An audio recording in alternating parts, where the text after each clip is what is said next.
Hey, in this video, I will be talking about me.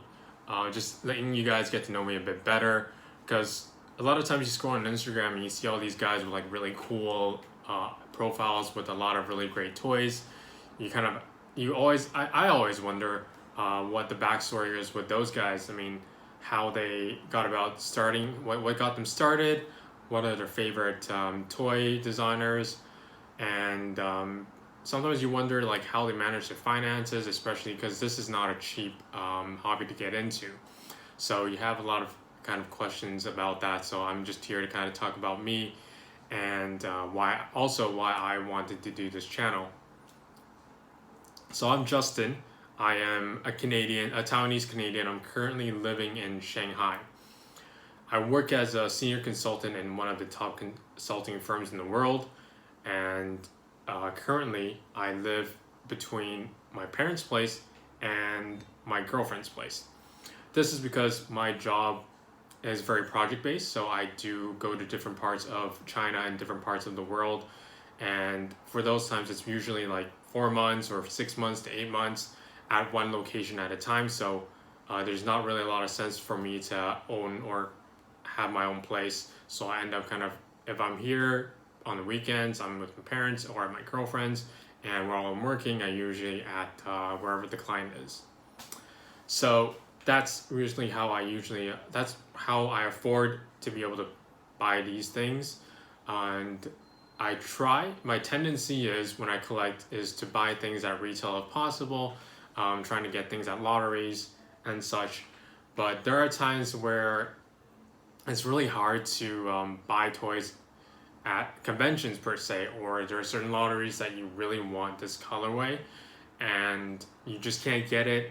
And at that point I don't mind paying a bit extra to buy. It's basically the markup of the resale price. I justify it in a way where it's like, I don't pay for the tickets. I don't have to wake up at 3 in the morning to just line up, maybe even earlier, just to line up overnight and then have a chance of getting this toy.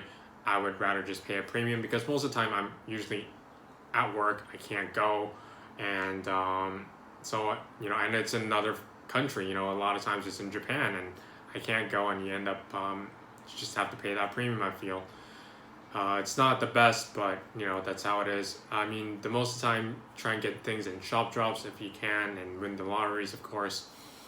And there is also a big thing where I find recently, just wait for a lottery. Just wait and slowly you'll get there. I mean, if it's an artist you like and a platform you like, enter the lottery. It might take you a year or 2 or 3 to get that guy, but you will get it at retail, and it feels a lot better when you have this guy at retail than if you paid an absurd aftermarket price. I guess it depends if the markup is huge for the toy. If it's not, and it's your favorite colorway, and it's on like Mandarake, why not go for it?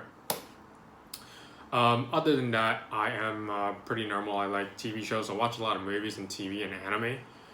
I'm not sure if everyone else that is in this kind of thing do like to watch a lot of that. I don't think people actually like. I don't actually watch any Godzilla stuff. Like, I'm not that into Godzilla movies, or I don't like to watch the old ones because they're old and black and white. I don't like black and white films that much.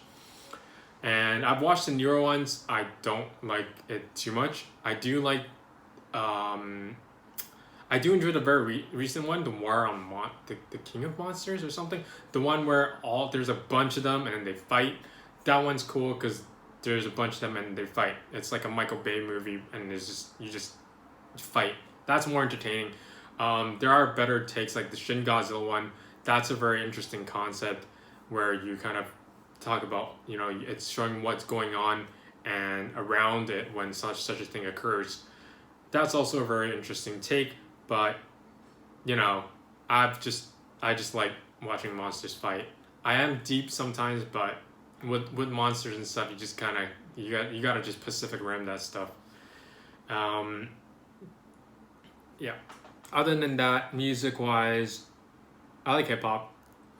I don't think it's relevant to collecting. Let's talk about collecting.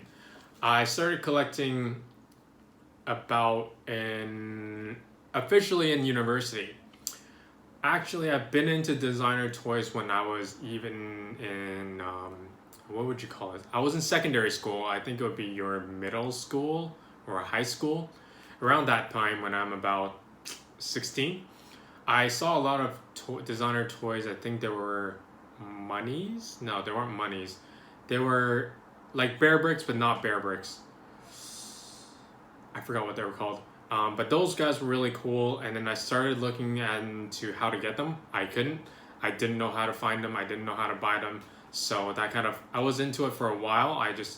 And then it just kind of passed along for a while, for a few years.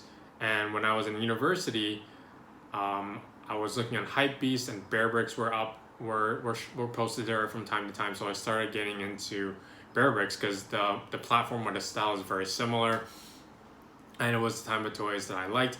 And at that point, I was able to afford them. So at that point, I started collecting Bear Bricks. I also liked sneakers, mostly Nike Dunks and AF1s, and so I collected those. And slowly it transitioned into the rest of the designer toys because Hypebeast doesn't post a lot about them, and then most of the stuff are on Medicom. And then so on Medicom's website, and from you search up designer toys or other older or other versions of the Bear Brick, you end up finding a lot of sellers that also sell different designer toys. So from there, I got into designer toys like Chorus, like Yosuke Yamamoto. I got into Kaz, from sneakers, because there's a big overlap from sneakers and designer toys, or I guess pop culture art, pop art. So, or urban art. I'm not sure what you guys call it now. But yeah, so I got into those, and then I got into Instinct Toy. That was the first soft vinyl that I was into. Instinct Toy. So for a long time, I only collected Instinct Toy. I honestly, for a really long time, I thought that soft vinyl toys or sofubi monsters are really not attractive. I thought they were really gross, and there was no like design aspect to it. It wasn't very sleek. I think the problem was that it wasn't sleek, and I wanted to have that like hypebeast lifestyle setup in my home. So like I had a Murakami print, some sneakers, and then like some Kaz or some Bear Bricks, and that was supposed to be, look fancy and look cool, very sleek, very modern. So I wasn't into that until I guess 4 years ago. I started to collect soft vinyl more heavily. It started with items like the cute. It still started with the cutesy stuff because I really liked Instant Toy because it was cool and cute at the same time. And then I just transitioned into cutesy stuff, which was Shoko Nakazawa, the Byrons, the the Rangiest.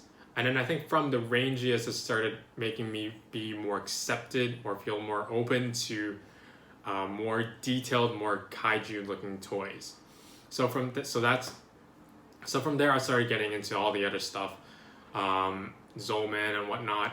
I think most of my time I discovered them from Instagram and from Mandarake, because I was looking on there for cheap Bear Bricks and stuff like that, which is probably not the best idea, but yeah. So that's how I got here, and now I'm born in 92, so I'm 28. So I've been collecting soft vinyl specifically for about 4 or 5 years. I've collected Bear Bricks, I guess 3-4 years before that, but it was not a lot because I was in school. I didn't have a lot of money. Now I collect a lot more frequent. I make a lot more frequent purchases. That's the word.